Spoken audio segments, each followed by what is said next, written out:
3 true camping horror stories that will make you never go into the woods again. Creepypasta. There's something unsettling about the deep, dark woods, isn't there?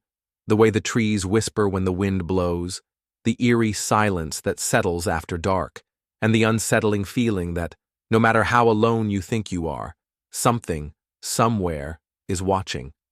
Camping is supposed to be an escape, a way to reconnect with nature. But for some, it becomes a nightmare they can never forget.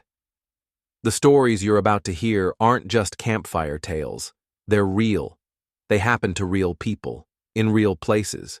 And if you've ever spent a night in the wilderness, they might just make you think twice before setting up camp again. So grab a flashlight, check your surroundings, and whatever you do, don't ignore that sound coming from the woods. Because sometimes, you're not alone. Would you like it to be shorter, more dramatic, or even creepier? Eyes. Story 1: The Stranger in the Woods. Have you ever had that feeling? That strange, unsettling sensation that someone, something, is watching you? Not in the way you might feel a stranger glancing at you on a busy street, or someone catching your eye in a crowded room. I'm talking about something different. A feeling that crawls up your spine like icy fingers, that prickles at the back of your neck, that makes the hairs on your arms stand on end. The kind of feeling that tells you, without any logical reason, that you are not alone. That's exactly what I felt on the night I will never forget. This was supposed to be a perfect weekend, just me, my wife, and our dog, celebrating 10 years together under the stars. A secluded national park, untouched wilderness, an escape from the suffocating pace of everyday life. We picked a quiet spot by a serene lake, the crisp September air carrying the scent of damp earth and pine needles. There wasn't a soul in sight. Or so we thought. Have you ever been deep in the woods, surrounded by nothing but towering trees and the soft hush of wind through the branches? It feels peaceful, doesn't it? Until night falls. Then, that very silence turns into something else entirely. The trees feel taller. The shadows stretch longer. Every noise, every rustle, every snapping twig becomes something more.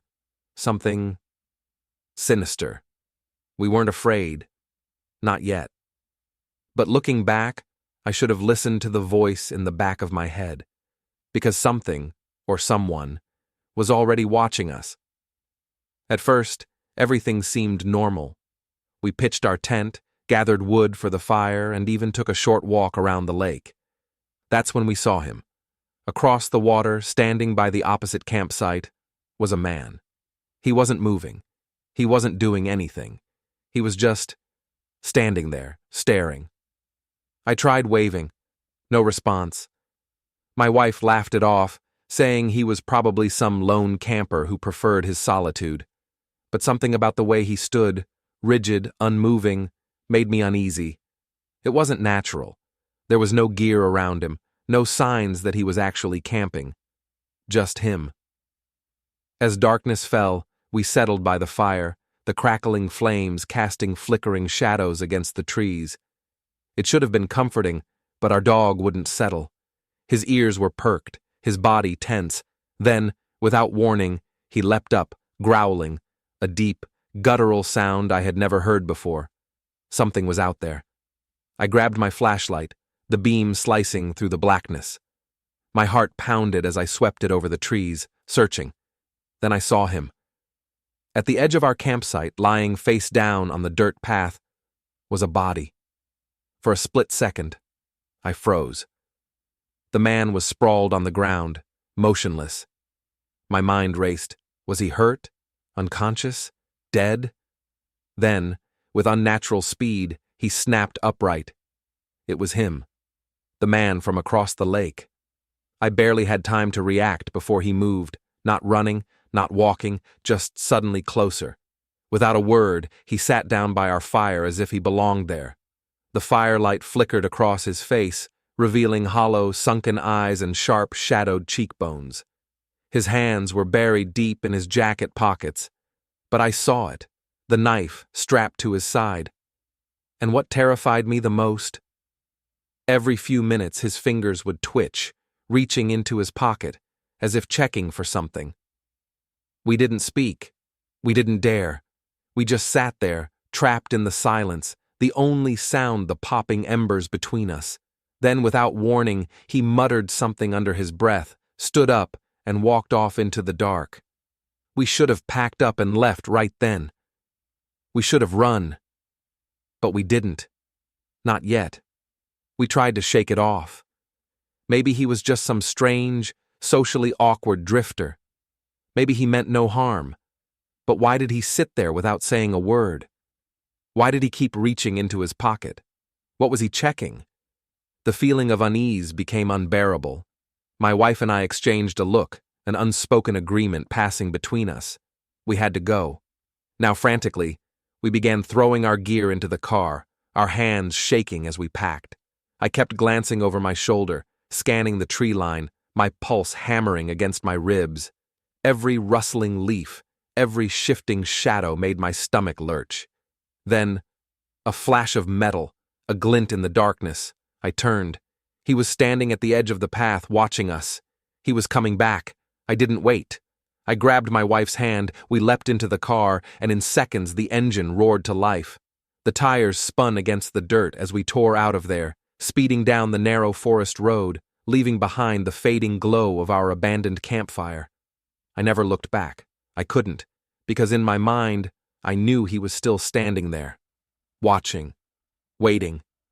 And that's the part that still haunts me. We never went back. We never reported him, and we never spoke about that night again. But sometimes, when I'm alone in my house at night, when the room is dark and the silence is too thick, I feel it again. That sensation, the weight of unseen eyes, the quiet, suffocating dread that someone is there. I still don't know who he was. I still don't know what he was reaching for in his pocket. And worst of all, I still don't know what would have happened if we hadn't left in time. Now let me ask you, if you were in my place, would you have waited to find out? Would you still dare to go camping in the woods alone? Do you dare to listen to the dark? If tonight's tale gave you chills, let us know your thoughts in the comments. We want to hear what creeps you out and what other stories you'd love us to explore. Don't miss out on the next terrifying story. Subscribe to MR.Quentin and join the family that thrives on the unknown. Tap the notification bell so you're the first to hear every spine-chilling tale. Share this video with someone brave enough to face the darkness, and let's dive deeper into the creeps that haunt our world. Comment below and become part of the terror. The darkness is calling, and we want you with us. Story 2. Laughter in the Dark, a true camping horror story. I have always loved camping alone. There's something about the silence of the wilderness, the gentle rustle of the trees, and the vast, endless darkness that makes you feel like the only person left on earth. The solitude never frightened me. It comforted me. But that night, I learned something terrifying. In the deepest parts of the woods, when no one else is around, you are never truly alone. I had chosen a remote forest, far from any well-worn trails or campsites, where my cell phone had long since lost signal. I arrived just before dusk, set up my tent, and built a fire. The evening was peaceful. I cooked a simple meal, read my book under the flickering glow of the flames, and let myself sink into the quiet embrace of the night. But as the fire burned low and my eyelids grew heavy, I heard it. Something dragging across the forest floor. At first, I dismissed it as an animal, a wounded deer, or perhaps a bear moving through the underbrush. But the sound didn't fade. It grew closer, louder, and then it stopped, right outside my tent. My entire body went rigid as I listened. For a long time, there was only silence. Then, just as I began to convince myself that it was nothing, I heard laughter. Soft at first, barely more than a whisper. Then it grew. A low, guttural chuckle, like a man laughing under his breath. But before I could react, another voice joined in. A woman's laughter, light and airy. And then, worst of all, a child's giggle, shrill and unnatural. The laughter came from all around me, as if a group of people were standing just beyond the firelight, circling my tent. I clutched my gun, my knuckles white around the handle. I didn't want to, but I had to know. Slowly, I unzipped the tent and peered outside. The forest was empty. My fire had nearly died out, casting weak, flickering shadows against the trees. No footprints in the dirt, no sign of anyone, just the trees standing motionless in the still night air. A chill ran down my spine. I raised my gun and fired a single shot into the sky. The blast shattered the eerie stillness. The laughter stopped. The woods fell into silence again, but not the natural kind. It was a dead, suffocating quiet, as if every living thing had vanished in an instant. Even the wind had died. My ears rang from the shot, and for a moment I thought I had imagined it all. But then, in that awful silence, I heard something that nearly made my heart stop. "I'm lost. Can you help me?" A voice, software fragile, like a child whispering through the leaves. It was close, too close. My blood turned to ice, my grip tightened around the gun. I forced myself to respond. "Who's there?" No answer. Then, a slow, deliberate breath. Right outside my tent. I didn't move. I didn't dare breathe. Then, suddenly, the forest was flooded with light. A massive fire had erupted in the clearing, flames licking high into the sky. But I hadn't lit it. I scrambled out of my tent, my heart hammering in my chest. And that's when I saw them. Figures, dozens of them, standing in a perfect circle around the fire, completely still, watching me. Their bodies were elongated, their limbs slightly too long, their heads tilted unnaturally to the side. My breath caught in my throat. I couldn't see their faces at first. The fire's glow obscured their features. But then, one of them moved. Slowly, it turned its head toward me, as if it had just noticed I was there. That's when I saw its face. It had no eyes, no nose, just a mouth. A wide, grotesque grin stretching from cheek to cheek, filled with rows of jagged, impossibly sharp teeth. One by one, the others turned their heads toward me, their mouths curling into identical nightmarish smiles. The silence stretched, suffocating. Then they took a step forward. I ran. I didn't stop to grab my bag, my supplies, anything. I just ran. The forest blurred around me, branches slashing at my arms, the sound of my own ragged breathing drowning out everything else. I didn't look back. I couldn't look back. The only thing that mattered was getting out. When I finally reached my car, I fumbled for my keys, hands shaking so violently that I nearly dropped them. I threw myself inside, slammed the door shut, and locked it. My lungs burned, my ears rang. My entire body trembled as I turned the key and the engine roared to life. And then, just as I was about to speed away, I made the mistake of looking in the rearview mirror. There, standing at the edge of the woods, was one of them, perfectly still, smiling. I don't remember driving home. I don't remember anything after that moment. I only know that I never went back to that forest. I never camped alone again. But sometimes, late at night, when everything is quiet, I swear I can still hear it. That laughter, drifting in the wind, just outside my window. So tell me, if you were in my place, would you have stayed to find out who or what was out there?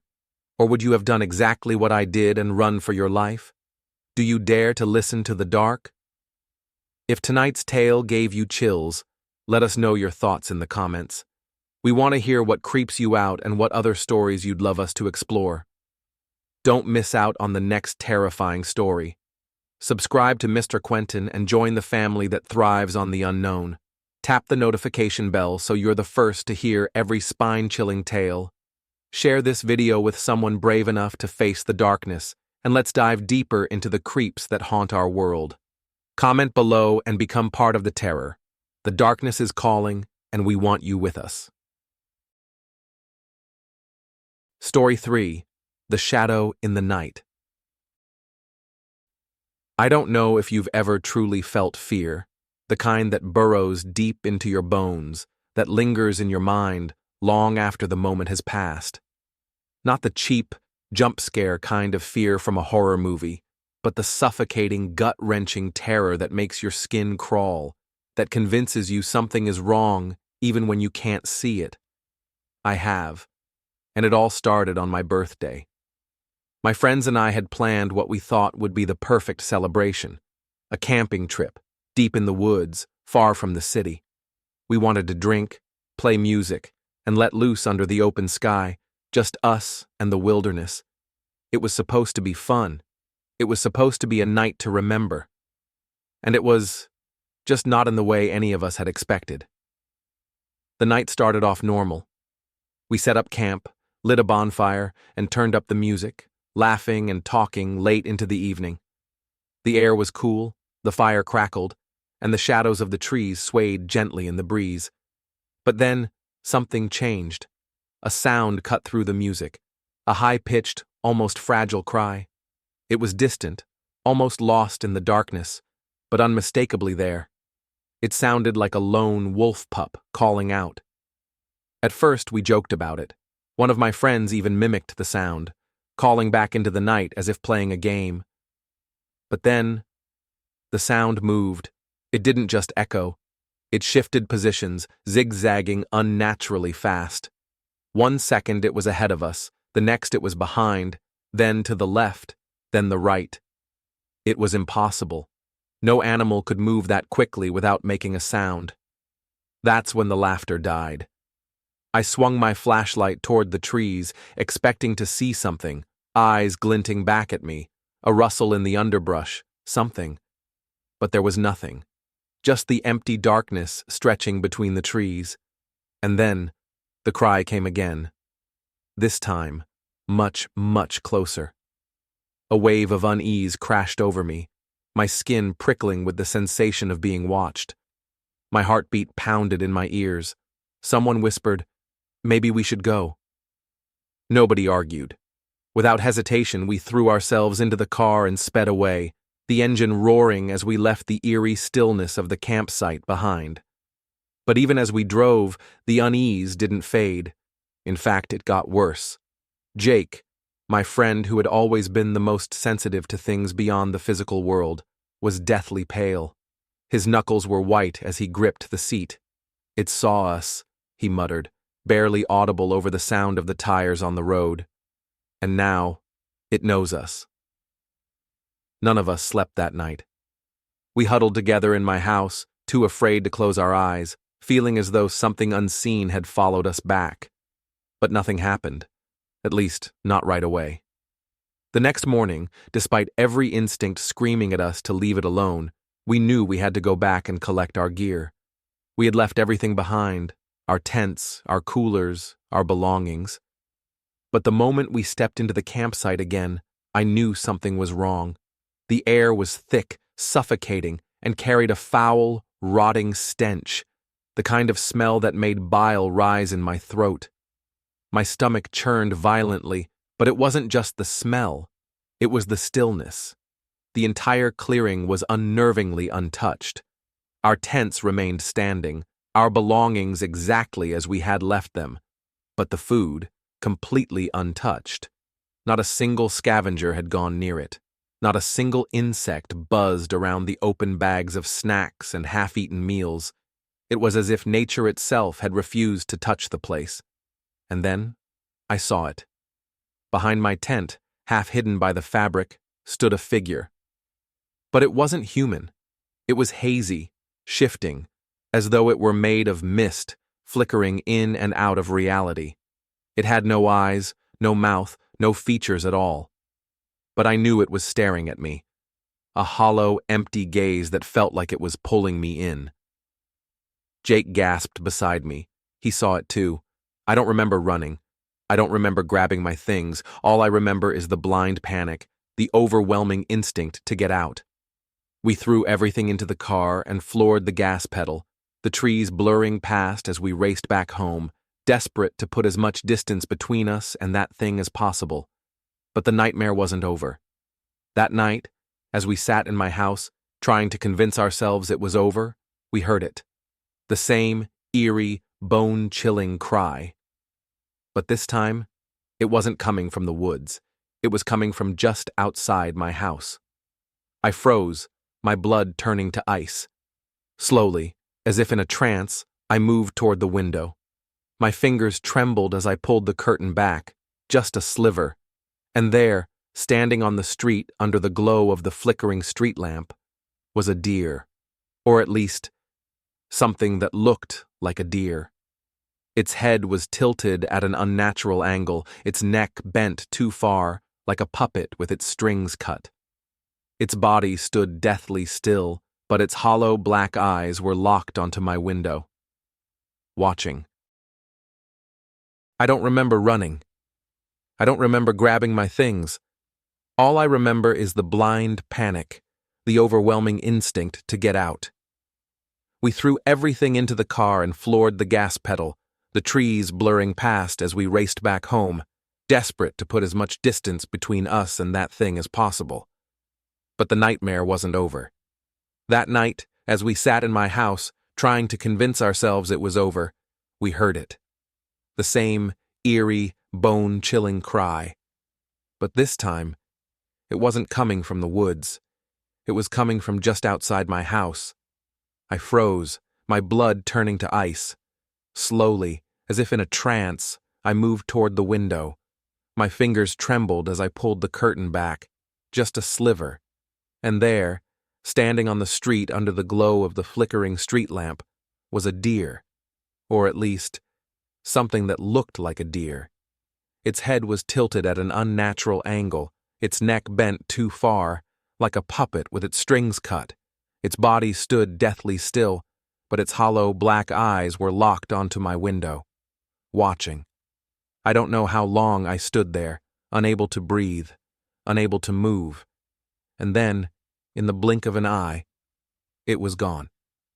The next day, we went back one last time. Not because we wanted to, but because we had to know if it was all in our heads, if our fear had tricked us. But the moment we arrived, I knew the truth. There, in the exact center of our campsite, was a perfect circle of ash, a mark, a warning. And somehow, deep down, I knew. It wasn't over, because even now, sometimes, in the dead of night, when the world is silent and I think I'm alone, I hear it. That same warbling, inhuman cry, sometimes distant, sometimes close, and sometimes, I swear, it's right outside my window. So tell me, have you ever felt like something was watching you from the dark? Have you ever heard a sound that you know wasn't supposed to be there? Because if you have, you already know the truth. Some things, once they find you, never really let go. Do you dare to listen to the dark? If tonight's tale gave you chills, let us know your thoughts in the comments. We want to hear what creeps you out and what other stories you'd love us to explore. Don't miss out on the next terrifying story. Subscribe to Mr. Quentin and join the family that thrives on the unknown. Tap the notification bell so you're the first to hear every spine-chilling tale. Share this video with someone brave enough to face the darkness, and let's dive deeper into the creeps that haunt our world. Comment below and become part of the terror. The darkness is calling, and we want you with us.